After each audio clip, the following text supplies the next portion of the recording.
This is part 2 of the chapter. A couple of these are pretty much very self-explanatory. For example, I did not know this.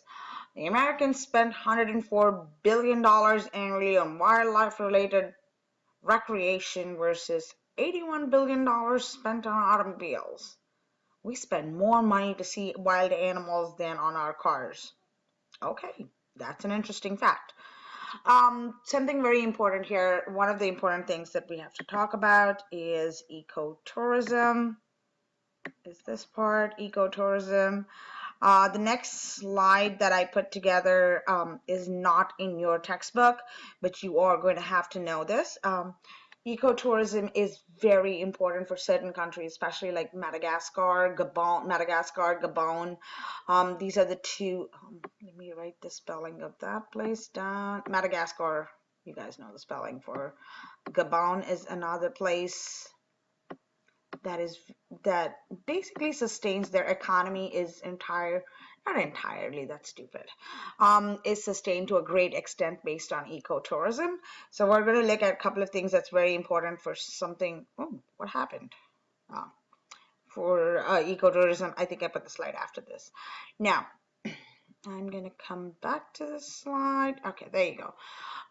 Ecotourism, these are a couple of things I'm going to, you guys can write it down. A couple of things are very important to realize here is that ecotourism is about conservation. So you are trying to create a tourism package where people are minimally disruptive of the ecosystem around them. So you are a tourist, obviously doing touristy things without disrupting the natural ecosystem. Think about when you go out on a vacation and how much trash you create, how you actually disrupt the ecosystem itself. Like if you have, I think some of you have ever been to South Africa and you've done the safaris and stuff like that. Those things are pretty ecosystem disrupting. They build hotel rooms in the middle of the forest. You are transported in a beautiful SUV. Now, I'm not saying that you should ever go into the forest without all of this stuff. I wouldn't. But it does disrupt when you lay a road in the middle of a national forest. You tend to disrupt the environment. So a couple of countries have done a very good job of this. Two of the more like important countries here is Gabon and Madagascar, where you are a part of the ecosystem. We're not disrupting anything. So like this part here, you basically are. It is not possible to have a tourist experience where you are completely without disrupting the environment. You need a place to stay, you need food, you need, all that wonderful stuff. But you're still trying to reduce your ecological footprint. Most of the money that is gained from this type of tourism goes into conservation.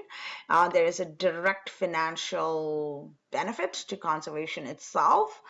Now, most countries that do a good job of this usually have a ton of endemic species. So it is very important that we don't disrupt their environment because you are going to kill these species forever. It also has, these countries also are able to gain political support because of the way that tourism is conducted. It kind of brings in a lot of people. Now, a lot of people, most of us like to feel like we are very environmentally conscious. So putting a tag of ecotourism on anything brings in more money, at least at present. So that it is actually a very good marketing instrument. But in the United States, Alaska does a very good job of this. They have a lot of boreal forest expeditions that come into this category of ecotourism. Please make sure that you get all of these basic points down. You will have a question on this on your upcoming test. Now I'm going to go back to threats to biodiversity. Extinction is actually a natural process. There has been multiple extinctions in our in the history of our planet. There has been multiple extinctions. At present, so anytime you have, so if you remember from our what was that chapter? Natural selection and mutation. There is a mutation, there's natural selection. After that, mutations are random. Then you have natural selection based on environmental pressures. Certain organisms live better, they are adapted to their environment. And usually after this, there is a radiation phase where they take over a certain niche, undisturbed, if human beings did not exist. Undisturbed, there would be one species per decade just vanishing. However, we have decided to assist Mother Nature. I found this on the National Resource Defense something, NRDS website. And it says that if we continue the way we are, about 1 million species will be obliterated by 2050. Not rats though, so they will stay. So there have been, now in this case, I'm not expecting you to know a lot of information, but you need to know that during the Permian, about 95% of all marine species went extinct, and about half of all the plants and animals. Cretaceous was an important one. Without Cretaceous, we wouldn't be here. Thanks to the Cretaceous extinction, the dinosaurs went extinct. Most of the reptiles went extinct. The things that lived were little shrew-like mammals that could burrow under the ground, and voila! Give it a couple of million years, and human beings are here to create extinction for everything else. So that was about ecotourism. Please make sure that you do kind of memorize this. I like this last part. This is a very important feature because development in technology has actually caused a lot of indigenous tribes and people to vanish. I don't know if you can call it vanish, you know. They've all become modern. Everybody wants an iPhone. I mean, so do I. But having indigenous people within the realm of ecotourism is also people watching people like they're zoo animals, but they're safe. I don't know how safe they are. It is interesting. We have to preserve different cultures and different, because you don't want different cultures and different languages vanishing, but at the same time, I don't know. I'm kind of torn on that. Should we keep, is it a good idea to let people stay underdeveloped? I don't know. Extinction. We are, like we've talked about this in the past, we are in the past couple of slides, we are really accelerating the extinction rate about 100 to 1,000 times the rate that it is. Anytime you have any kind of development, any kind of ecosystem is disrupted, we tend to create some form of extinction. In the previous slides, we talked about desertification. As the deserts start moving inland and as you start changing different ecosystems into deserts, a lot of animals tend to die out. A very good example for this is actually the Malibu Canyon in California. At one point of time, we used to have a ton of mountain lions, and then houses moved in. There's a reason why houses moved in. It is a beautiful mountain right next to the ocean. So it's prime real estate. Houses moved in, and as the houses moved in, I think now we're down to like less than 10 mountain lions in that area. At one point of time, they also had rams. So when the houses came in, the rams died out, and once the rams died out, it was just a matter of time when the mountain lions died out. Not without human assistance, because when people move into a neighborhood, so do dogs and cats. When people have their own dogs and cats, they really don't like to have mountain lions in their neighborhood. Well, I wouldn't want one.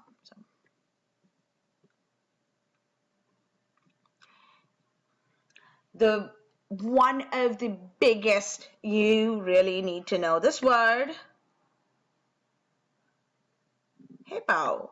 Habitat destruction, invasive species. One of the biggest reasons for this: habitat destruction, invasive species, pollution, population, and overharvesting. So we're going to go through each one of them. Habitat destruction usually is agriculture. When you have farmlands coming in, they have a scorched earth policy. You get rid of all the forests that are there, and you make farmland and cities. And houses on the beach and houses on top of a mountain, anywhere possible. Because there are too many people, frankly. I think we talked about this in the past where we talked about Bolivian hemorrhaging fever. One of the reasons Bolivian hemorrhaging fever spread so quickly, killing so many people, was because they went through a scorched earth policy, burnt down all the forests, converted them into farmland, bringing the mice that lived in the forest into farmlands and into people's houses, spreading the Bolivian hemorrhaging fever.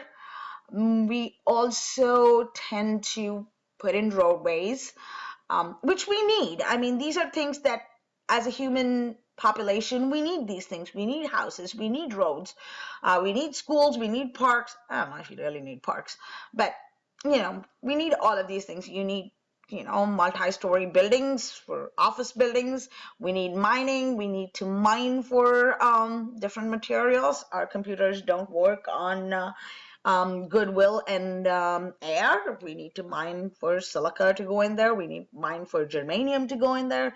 Copper. We need all of these things. However, there has to be some kind of a happy balance between habitat destruction and how much we need. So if you really think about it hard, I mean, you don't have to think about it hard. If you really think about it, the more our population grows, the more do our needs grow, and the more our needs grow, the more habitat destruction there is going to be. The more our economic stature in life increases, the less likely we are to live like little rats packed into a building. So the more likely we are to buy bigger houses with bigger yards, have more cars, or eat salmon. So all of these things, salmon and sea bass. Salmon is not a problem, mostly sea bass. The better our lifestyle gets, the more money we have, the more developed country we become, the more resources we need. And the more resources we need, it is not a it's a big pie. We all have to share the pie, and the more human beings consume a part of the pie, the less there is to go around. It is a zero-sum game. Invasive species, we have talked about this to death about invasive species. I am not going to go over this again because there is, I will go over this more in detail species-wise. So I think for the next slide, it would really be awesome if you can get your paper out and start writing notes on that paper, because that's where most of the stuff is going to be. For example, these are the ones that we're going to talk about, and then on the sheet that I gave you, there is actually more species that's connected to Connecticut itself. Please remember this when you write your essays. Give examples from this list or from Connecticut specific list. Make sure you have an actual example. Without an actual example, you're just blithering idiot, just writing stuff that makes no sense. Your essay must have an example.